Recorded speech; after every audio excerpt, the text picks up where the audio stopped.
Hey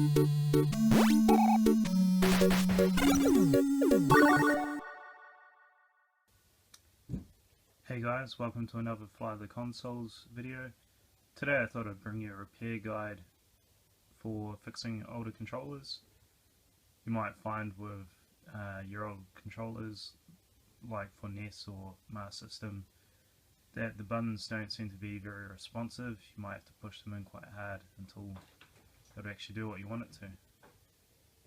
So tonight I'm going to repair a couple of my Sega Master System controllers and see if that improves them.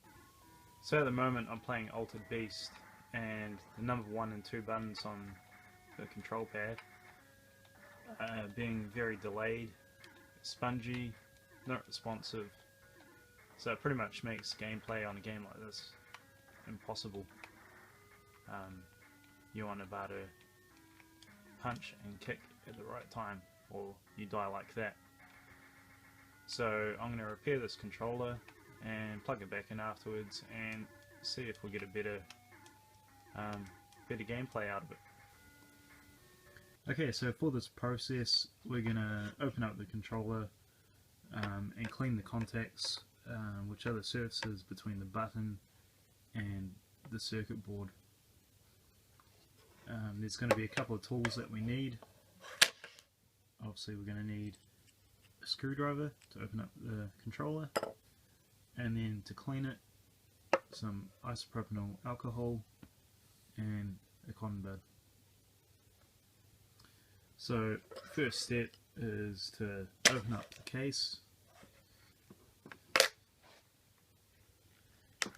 Here's one that I prepared earlier. Take the back off once we've undone the 6 screws, and you'll see the 2 circuit boards there. You can just remove them like that. You'll then see the these rubber buttons that go between the hard button and the circuit board.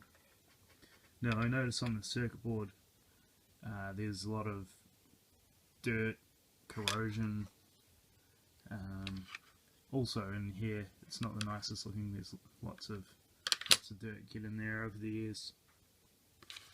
So the important thing to clean here is these little contacts in the button, and also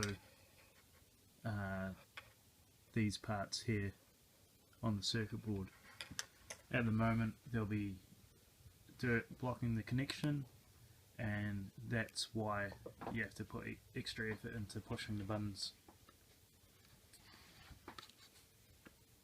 So to clean them, simply just start with probably a couple of drops of isopropyl alcohol,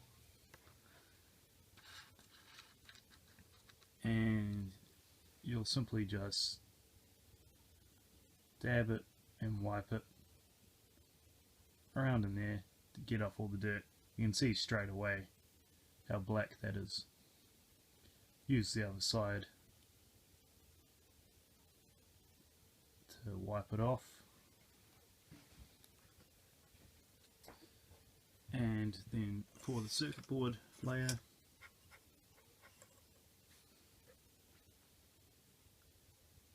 again just some more drops, and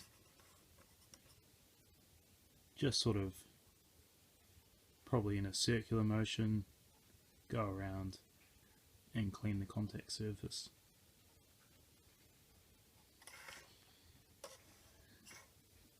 So all that there is blocking the connection. So hopefully when we're done, this would have fixed the controller. So just go through, do all the contacts, and then we'll get into reassembly. Okay, so now I've cleaned the contact surfaces. It's looking much better. So hopefully when we put it back together, it's going to work. Another thing you can do while you've got all the case apart is it wouldn't hurt just to give this a wash out with soapy water, just say dishwashing liquid, something like that. You can also clean around the button surfaces as well. So I'll quickly do that before I put it back together. Okay, so now I've cleaned up the control pad as well, the case. Everything's ready to go back in. First thing to put back in is the buttons. They have little slots, so you can't get that wrong.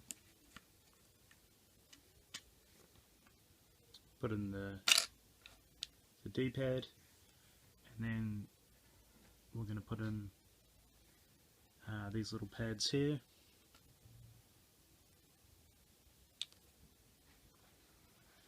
Next up is the circuit board and the wire.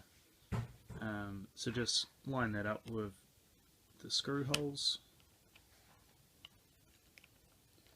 and with the wire, just important to feed that back in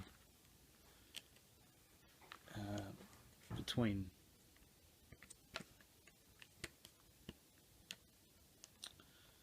like that.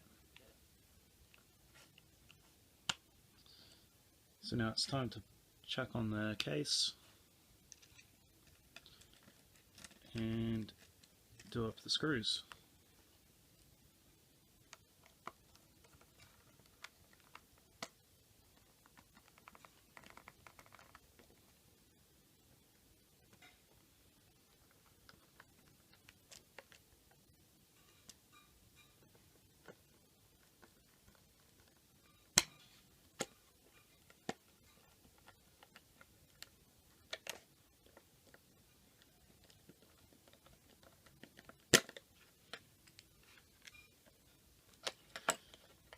Okay, so now it's looking a lot cleaner, at least anyway, and we'll try out these buttons and